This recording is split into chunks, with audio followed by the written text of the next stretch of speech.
Sir जय हिंद। सूबेदार विकी मिश्रा साहब सर, बहुत बहुत शुक्रिया समय देने के लिए। Thank you sir. जी, मैं भी जय नमस्कार हिंद साहब। सर। साहब थैंक यू मैं सर। पूर्व जी सूबेदार साहब मैं पूर्व सूबेदार विजय कुमार मिश्रा रहने वाला हूं साहब।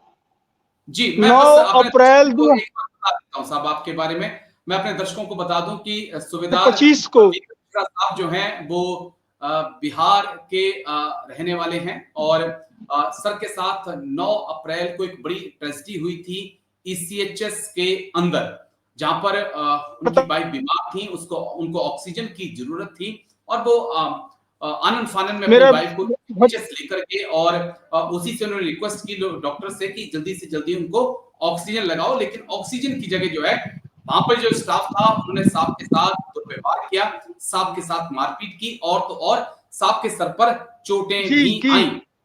अब ये एक लंबा वक्त बीत चुका है। उसके बाद अब जो खबरें निकल कर आ रही हैं कि साहब का जो ईसीएचएस कार्ड है उसे कैंसिल कर दिया गया है, साहब के ईसीएचएस जाने पर बैन कर दिया गया है और तो और जो कोर्ट ऑफ इंक्वायरी बुलाई गई उसमें भी साहब को शामिल नहीं किया गया। जो अफसर आए उन्होंने सिर्फ ओसी से बातचीत की और सूबेदार बीके मिश्रा साहब से कोई बातचीत नहीं की। अब हम हमारे साथ आज सूबेदार बीके मिश्रा साहब हैं, इनसे ही चीजों को समझने की हम अब आगे कोशिश करेंगे कि फाइनली तौर पे हुआ क्या। साहब मुझे क्योंकि मैंने वो वीडियो बनाया था, जब आपका वो वीडियो आया था, आपसे भी मेरी बात हुई थी। 9 अप्रैल की वो दिन था जिस दिन मिम साहब जो हैं वो इस दुनिया को छोड़ के चले गए और ईसीएचएस के अंदर आपके साथ वो घटना हुई जहां पर आपके साथ ही मारपीट हुई।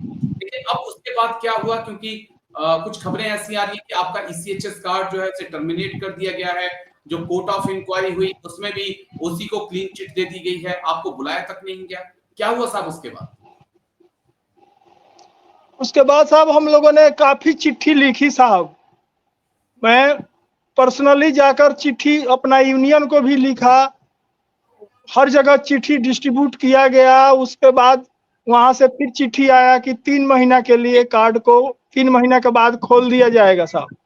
जी फिर मैंने चिट्ठी लिखा, वहाँ के डायरेक्टर साहब को भी मैंने फोन कहीं से मिल गया, मैं बात किया, बोले कि आप OIC CHS को चिट्ठी लिखिए, कार्ड खुलेगा। फिर मैं 29 अगस्त को मैं साहब के पास गया, OIC साहब तो, और मैं बहुत हाथ पैर जोड़ा कि साहब कार्ड खोल दिया जाए। इलाज हूँ, मेरा मुझे 3-4 बीमारी से मैं ग्रसित हूँ साहब, शुगर जी है, BP है, अर्थराइटिस है साहब। तो जिस उसके बाद वो नहीं खोल पाए साहब। फिर चिट्ठी भेजे कि जब आप दानापुर से बंद है वहां से खुलवाइए। तो फिर दानापुर में जाकर CH के जो हमारे जो OC है, इसका डायरेक्टर के पास भी बात किया। यहाँ जो साहब संघ के जो अध्यक्ष हैं साहब पूरा बिहार के, मैंने जी उनके पास गया, जाकर उनको मैंने बताया कि साहब ऐसे ऐसे है, ये 3 महीना के बाद खोलने के लिए बताया गया था, नहीं खुला। वो लोग भी एक GOC साहब के पास चिट्ठी लिखे, उसका कॉपी हमारे पास भेजी, लेकिन कोई एक्शन नहीं हुआ साहब। अभी 20 दिन आज हो गया। तो बदली तो बड़े जल्दी वो लोगों ने कर दिया साहब बंद करने के लिए, लेकिन खोलने के लिए कोई नहीं है साहब। मैं हर जगह हर दरवाजा खटखटा लिया, लेकिन कहीं से कोई सुनवाई नहीं हो रहा है साहब। उसके उसके पहले हम लोगों ने चिट्ठी जो है रक्षा मंत्री तक हमने भेजा था साहब, लेकिन बीच में कुछ उसका कुछ सुधार हुआ था। वो लोग जो डिप्टी यहाँ जो GOC साहब थे वो बुलाकर, जैसे हमें सुनने में आया था कि बोले कि नहीं इसका क्लियर करिए, तब तक उनका ट्रांसफर हो गया, चले गए साहब। तो अभी क्या, अभी पता ही नहीं चल रहा है साहब कि क्या किया जाए। अब वो जनेऊ हम लोगों का जात के ब्राह्मण है साहब, तो हम 9 साल के बाद बच्चों को जनेऊ करते हैं साहब। उसी में मेरी जी पत्नी गाना गा रही थी साहब। तो ओके। अभी अब क्या बताऊं साहब। नहीं, वो मुझे अभी पता है इतना कि बड़ा मैं कौन सा जुर्म कर दिया साहब कि मेरा ECHS कार्ड बंद कर दिया गया साहब। एक तरफा कोई न्याय नहीं। जब वहां से कोर्ट ऑफ इंक्वायरी हुआ तो मुझे क्यों नहीं बुलाया गया साहब? कौन सा प्रावधान है? मैं भी तो फौज का एक JSU से आया, मुझे पता नहीं है साहब कि जब कोर्ट ऑफ इंक्वायरी होता है तो दोनों पक्ष को बुलाया जाता है, दोनों से पूछा जाता है। दूसरी साहब CCTV का जो फुटेज है वो 1 घंटा का दिखा रहे हैं, तो 1 घंटा के सीसीटीवी फुटेज को क्यों नहीं सार्वजनिक किया जा रहा है साहब? पुलिस आई, पुलिस के सामने वो दरवाजा बंद करके वो लोग अंदर घुसे, नहीं निकल रहे थे। पुलिस जबरदस्ती करके 20 मिनट 15 मिनट रिक्वेस्ट किया था ये लोग खोले। क्या वो सीसीटीवी में नहीं आ रहा होगा साहब? तो हम तो नहीं मारे हैं किसी को। हाँ, दूसरा है कि सीसीटीवी में देखा जाए कि मैंने क्या कौन सा वहां तकलीफ दिया किसी को? मैं सबके सामने हाथ जोड़ता रहा साहब। वहां बगल में बस स्टैंड साहब, बिल्कुल CHS बस स्टैंड का एक ही साथ है साहब। और जो चिल्ला रहे थे हमारे परिजन रो रहे थे, वहां 500 के तादाद में लोग आ गया साहब। मैं हाथ जोड़कर सबको बोलने लगा, चले जाइए, कुछ मत करिए। लोगों ने धक्का मुक्की किया। अब उसमें मेरी क्या गलती है कि मेरा CHS कार्ड को ब्लॉक किया गया साहब? मेरा 2008 में मैं रिटायर हुआ साहब। अब मुझे गवर्नमेंट से LMC से मैं रिटायर हुआ साहब। अभी दवाई पर मैं जिंदा रहता हूं साहब। तो अभी ये कौन से प्रावधान है साहब? अगर नहीं करना है तो वो लोग हमको लिख कर दे कि नहीं, परमानेंट आपको नहीं किया जाएगा। लेकिन ये कौन सी आश्वासन है साहब? पहले मैंने भेजा था चिट्ठी, पहले वो लोग परमानेंट ब्लॉक किए, फिर एक चिट्ठी भेजा, फिर वो उसको कैंसिल किए, फिर एक चिट्ठी भेजा कि 3 महीना के लिए। अभी कोई सुनवाई नहीं हो रहा है साहब।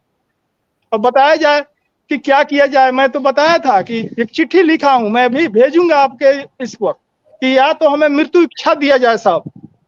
पूरा दानापुर के स्टाफ लोग लिख कर दे, पूरा वेटरन कौन सा रैंक होता है, GP GOC सब कोई लिख कर दे कि नहीं, हम कुछ नहीं कर सकते हैं, आप आत्महत्या कर लीजिए। अब तो हम इससे ज्यादा क्या कर सकते हैं साहब? नहीं तो हमें न्याय दिलाया जाए साहब। आप कोर्ट का दरवाजा, तो हम तो ये अभी ऑफिस से ज्यादा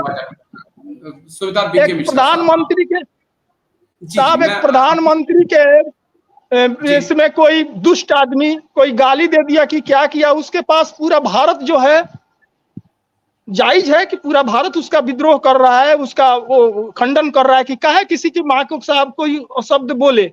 और जब किसी को माँ को ऑक्सीजन के लिए तड़प कर मर रहा है साहब, उसकी आंखें ऊपर नीचे हो रही है साहब, तो क्या किए? कौन सा ऐसा लड़का होगा साहब जाकर उनको फूल चढ़ाएगा? मैं ये पूछना चाहता हूँ साहब। और नहीं तो मुझे द्विवेदी साहब से मिलाया जाए साहब, मैं पूछूंगा। कोई जो मारना है तो वहां से मार डाले लोग। जी। एक सेकंड साहब, उस समय का हम लोगों को भारी पड़ रहा था। वहां से 5 किलोमीटर दूर है साहब अस्पताल। CHS मेरे घर से 200 मीटर दूर है साहब। और हमने लेकर दौड़ा कि एम्बुलेंस है वहां, एम्बुलेंस संसद निधि से मिला है साहब। वो काहे नहीं एम्बुलेंस में? फिर एम्बुलेंस कोई रिएक्शन हुआ, फिर वहां से भागा गेट के तरफ। 10 कदम पर ये सब कुछ है। क्या CHS के अधिकारी को दिखाई नहीं पड़ रहा है? काहे नहीं कोई आया यहाँ? काहे नहीं देखा? काहे नहीं ये सब चीज पर व्यवस्था हुआ? आज वही CHS साहब, अब ऑक्सीजन सिलेंडर कहाँ से आ गया साहब? उसमें अभी बेड भी लग गया, ऑक्सीजन भी लग गया साहब। आप नजदीक रहते, कोई अधिकारी अब देखता हो कि अब कैसे बेड लगा, कहां से आ गया, अब स्ट्रेचर कैसे, क्यों नहीं था साहब?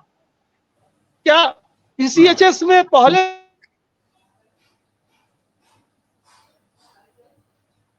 जी सर,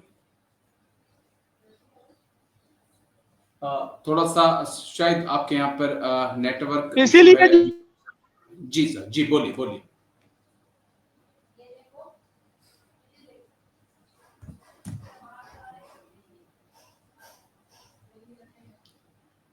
कोई नेटवर्क का इशू है सर आपके यहाँ पर? जी सर, जी।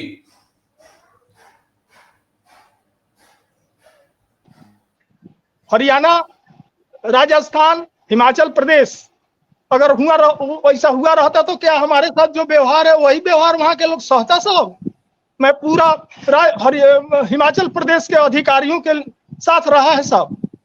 कर्नल ज्ञान सिंह ठाकुर साहब थे, इतने बड़े बड़े अधिकारी थे साहब, तो वहां तो कोई प्रॉब्लम नहीं हुआ।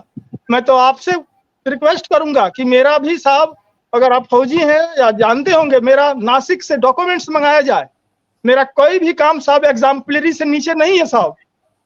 क्यों मेरे साथ ऐसा हुआ साहब? मैं 18 साल रिटायर हो गया, आज तक फौज से मदर यूनिट एक ही मेरा यूनिट में मैं सिपाही गया, वहीं से सूबेदार बनकर आया साहब। एक हेडक्वार्टर में साहब। कैसे मुझे इतने बड़े बड़े अधिकारी के साथ में ड्राइवर ट्रेड था साहब मेरा।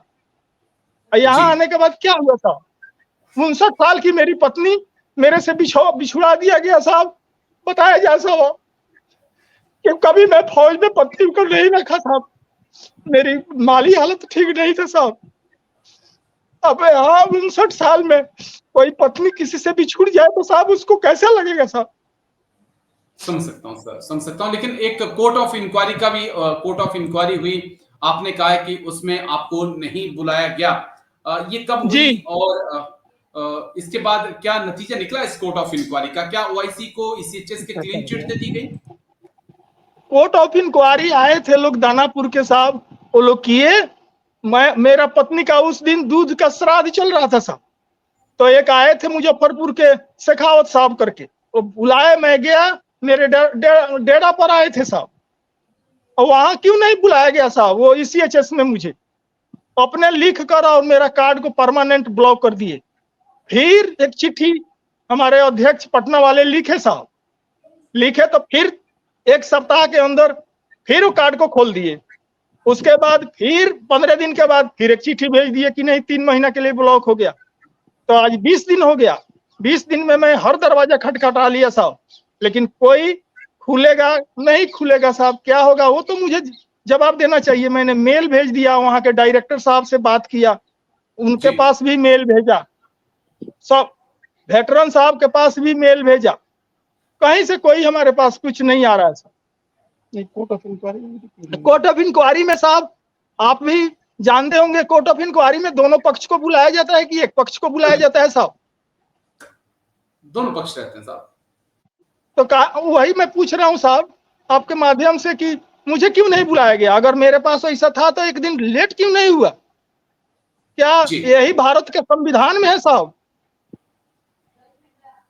वो तो कुछ ये जो अध्यक्ष लोग और कुछ यूनियन जागा साहब, वो पटना से भी मेरे पास वो लोग रोते में हम लोगों को आकर आंसू पोछे साहब, लेकिन कोई फौजी नहीं बुलाया साहब अधिकारी कि तुम्हारे साथ ऐसे हुआ है, कोई बात नहीं, कोई आश्वासन तो देता है। वहां हमारे मर गई, हम सब लोग रो रहे हैं तो और गाली दे रहे हो, बोला कि भागते हो कि नहीं यहाँ, और तुम लोग जैसे कीड़े मकोड़े को बहुत देखा है हमने। कर्नल साहब से उम्मीद किया जा सकता है साहब? ये ओसी बोले हैं बात। हाँ साहब, ओसी साहब पूरा हाथ में यहाँ से यहाँ काड़ा पहन पत्नी को लेकर गए, वहां डांट फटकार मार रहे थे। वो सीसीटीवी क्यों नहीं निकाल कर वो देखा जाता है कि कोई मर गया साहब? उस समय भी उसको डांटा ही जाएगा साहब। ओसी साहब दूसरे डिस्ट्रिक्ट से आए हैं साहब यहाँ, ये चंपारण में साहब अफसर चाहे जवान वगैरह बहुत कम है साहब। ठीक है, डरने वाला है साहब जी। तो वो खूब वो जानते हैं ओसी साहब कि यहाँ के लोग बहुत सीधा है, उनको दबा के रखिए। तो 5 साल पहले साहब सोल्जर बोर्ड में थे तो मुझे तो कोई जरूरत ही नहीं पड़ा। ठीक है सर, मैं सर नमस्कार सर। नमस्कार जी। सर मैं मेरे पिताजी हैं सर, मैं इनके तरफ से मैं कुछ बोल सकता हूं सर? हाँ बोलिए बोलिए। एक्चुअली अभी तो थोड़ा सा ये डिप्रेशन में भी है और इनका जो है बराबर मतलब चिंता में ही रह रहे हैं कि मेरे साथ क्या अन्याय हो गया। तो मैं थोड़ी 9 अप्रैल को जो हुआ था उस सबके बारे में तो मैं बताया था। ये जो सर चिट्ठी वगैरह जो दिए थे, वहां पे इनका जो है कार्ड वगैरह टर्मिनेट, पहले एक लेटर आया था कि परमानेंटली टर्मिनेट किया जाता है आपको।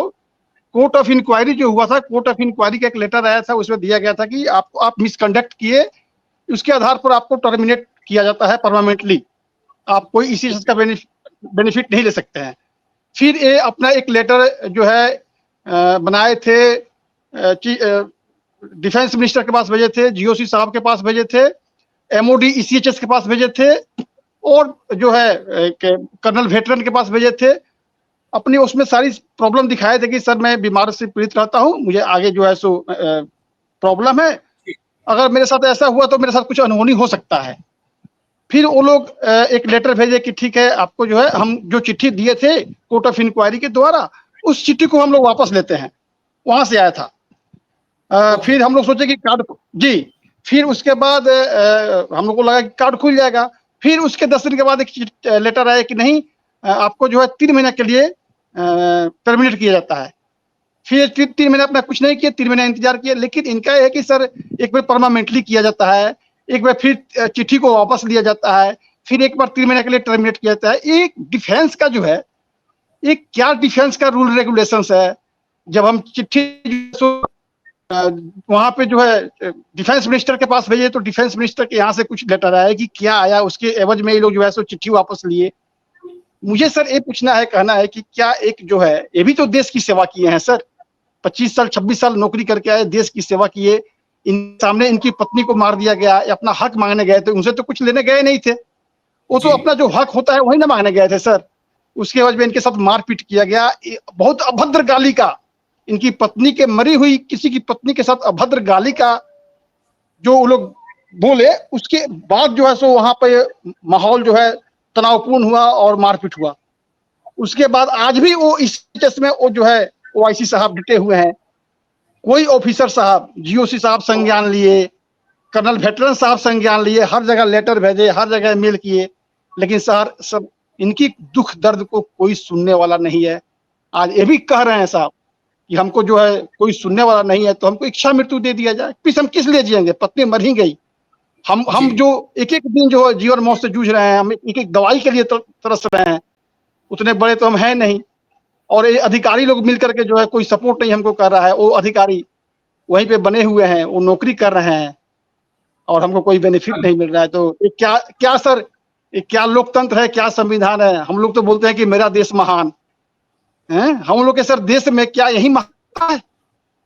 हम एक ऑफिसर से, हम एक साहब से क्या उम्मीद कर सकते हैं कि हाँ हमको जो है न्याय मिलेगी? उस न्याय की उम्मीद में है जो है सो रो रहे हैं, गा रहे हैं, फ्रस्ट्रेट हो रहे हैं। तो मुझे सर यही कहना है कि अगर आप लोग के माध्यम से कोई ऊपर के जो है जो सैन्य अधिकारी हैं, अगर वो लोग सर सुनते और एक एक चीज पहलू करते, वो अपने संज्ञान में लेते, एक एक बिंदु पर सर जांच करते, तो सर दूध का दूध और पानी का पानी हो जाता साहब। जी, ईसीएचएस दानापुर है, कौन सा है आपका? सर ईसीएचएस मोतिहारी है सर, ये दानापुर में पड़ता है सर। दानापुर में पड़ता है, दानापुर बिहार में पड़ता है सर, ईसीएचएस मोतिहारी। और ईसीएचएस मोतिहारी, ठीक है। एक एक सर, एक एक सब चीज सर है, सब फुटेज है वहां पे, सब चीज है, एक एक लेटर भी हम सब दिए हुए हैं सर। लेकिन वही है सर कि इंतजार में सर, न्याय की, जस्टिस के इंतजार में है कि हाँ मुझे सर न्याय मिले, कहीं से न्याय मिले। ये तो हम नहीं कह रहे हैं कि हाँ ओआईसी साहब को फांसी पर चढ़ा दीजिए, लेकिन साहब गलती कहाँ से हुई है उसकी एक एक बिंदु पे, एक एक चीज पे सर पहल की जाए। ईसीएचएस में ऑक्सीजन का व्यवस्था आज कैसे हुआ? आज सर ईसीएचएस में सब चीज है, वहां पे एक जो बेसिक जो चीज होता है साहब, आज कैसे हो गया? वो बेसिक चीज भी वहां पे नहीं दिया गया, उल्टे में मारपीट किया गया। वहां पे ऑक्सीजन नहीं था। एक डॉक्टर जो उसमें बैठते हैं, एक डॉक्टर का क्या रोल होता है, एक डॉक्टर को क्या सिखाया जाता है कि हाँ वैसे पेशेंट आया तो उसको सीपीआर देना है, उसको छाती पे दाबना है, उसको स्ट्रक्चर पर लेकर के उसको ले जाना है। कुछ नहीं सर, एक एक चीज वहां पे कैमरा में सर रिकॉर्ड हुआ है। वो लोग क्या किए हैं, कार में ही वो लोग इलाज कर दिए, कार में ही कह दिए कि हम मर गई है, जबकि एक मरे हुए आदमी को मेडिकल बोर्ड गठित किया जाता है। क्या सर ये सब संविधान में है या नहीं सर?